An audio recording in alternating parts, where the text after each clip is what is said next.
语文千万字，逐工要甲大家做伙来捌一字。指挥中心最近提醒注过新冠疫苗的观众，拢爱特别注意家己身体变化。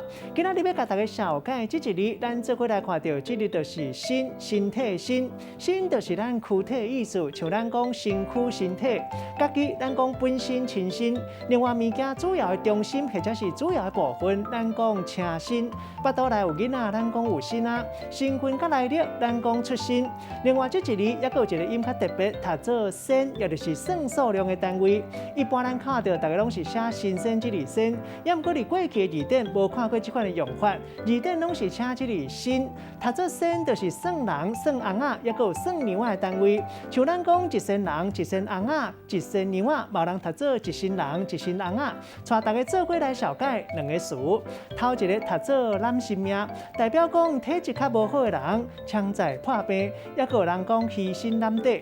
第二个词读做家老身，也就是老体流产糟蹋的意思。